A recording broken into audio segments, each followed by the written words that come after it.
Nosaltres estem contentíssims en el sentit que la campanya de Nadal doncs, ha aconseguit mantenir les vendes que es van fer l'any passat. Nosaltres a l'indicador saps que fa ja 16 anys que tenim la targeta de fidelització.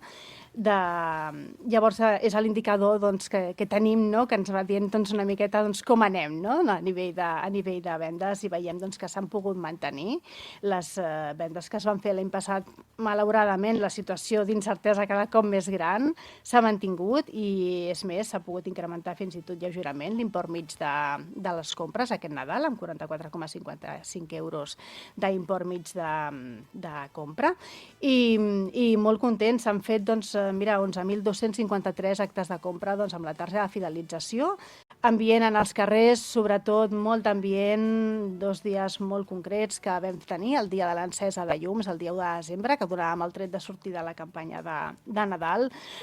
Va ser un èxit també el 17è ja, Tió Popular i Solidari. Wow. Sí, que Déu-n'hi-do, es diu ràpid.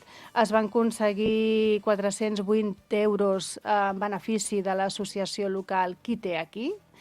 I també va ser una tarda meravellosa, amb què va estar plena la plaça durant tota la tarda, amb nanos fent cagar el tió, participant dels tallers del cau, del pintacares de Quitzenàs, amb la xocolata calenta, gentilesa, com sempre, no podem oblidar, de Catherine Cablai i de Simon Coy.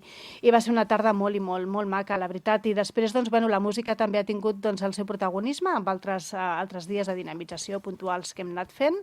En municipis petits, com més petits som, això també indica que, evidentment, el comerç que tenim de moda i complements, que és el que tradicionalment, sobretot, fa rebaixes, lògicament no tenim un gran comerç. I després, amb això el que vull dir és que, lògicament, no tens tants establiments, no tens aquesta continuïtat i, per tant, no veus un cartell de rebaixes a tocar porta a porta, no? Que et doni aquella sensació d'estem a rebaixes, no? Com poden tenir potser municipis més grans o amb una continuïtat més important.